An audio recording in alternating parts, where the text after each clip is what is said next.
What if I told you that your Spanish residency journey can start with you entering as a tourist? Every year we receive a lot of non-European citizens that enter as tourists and later they transition into a visa residency without leaving the country. But this only works if you enter Spain correctly, choosing the right route and also following the timelines.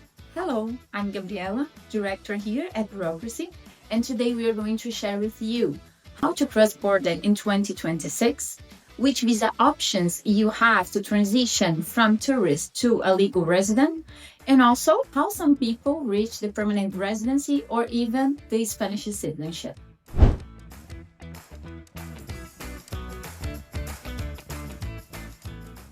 First, you need to get in.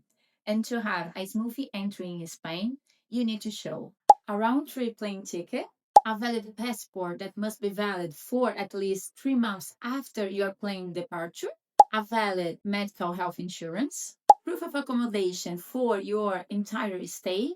That could be an Airbnb, a hotel reservation, or if you have friends and family, you can also use an invitation letter and proof of sufficient financial means.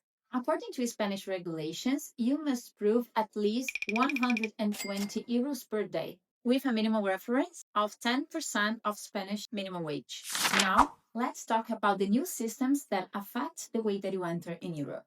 The EES, which stands for Entry Exit System, has been gradually implemented since October 2025 and is expected to be fully operational across the Schengen area by April 2026. There is no pre-travel application. Instead, it replaces passport stamps with biometric registration and automatically records your entry and exit dates. This makes it much easier for authorities to detect overstays. ETIAS, or European Travel Information and Authorization System, it will cost 20 euros per person, will be free for those under 18 and over 70, and will be valid for 3 years or until passport expiration. According to the European Union, ETIAS should start operating in the last quarter of 2026, about 6 months after the full implementation of the EES. Before we move on, quick reminder. If you're planning to move to Spain, or if you are already here and you don't want to risk your legal status, make sure to subscribe to the channel. Now, let's get into the most important decision of this whole process. Once you are legally in Spain as a tourist, the next step is to choose the right residency pathway.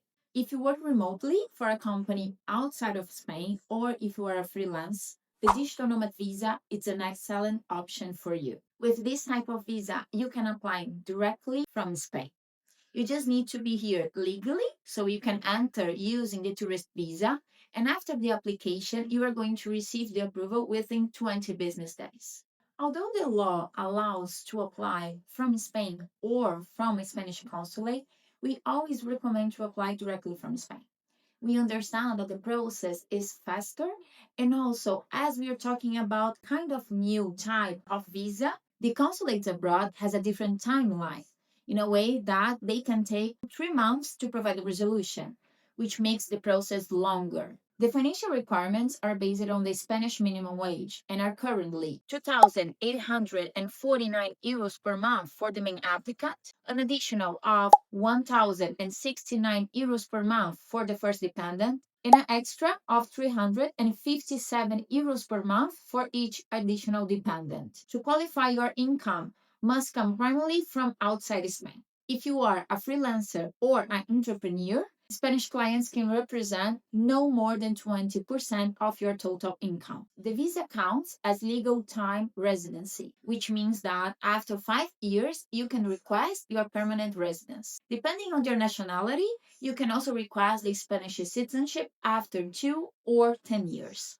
For the student visa, since 2018, it's also possible to apply directly from Spain. But here, time is critical. So you need to be attentive when your tourist visa will expire, but also attentive to the university calendar. Usually the applications happens in June. As a main requirement, you need to prove that you have a private health insurance and sufficient financial means. But Not all courses qualify. You must be enrolled in a recognized university to study a bachelor's or master's degrees, a higher education institution offering professional level training in sports or the arts, or even a language course. The course in all those scenarios must have at least 20 hours per week and be authorized by the Ministry of Education. Also, they need to provide an official certificate upon completion.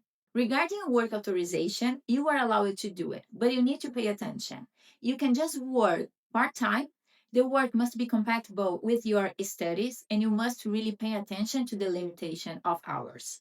After 2025, when the immigration law was updated, we noticed that the applications directly from Spain start to be a little more harder. So in this case, we recommend to make the applications directly from the consulate where you live. And what if you are not studying, you don't have a remote work, but you have savings or you receive passive income and you want to apply for any type of visa? Can you do this directly from Spain?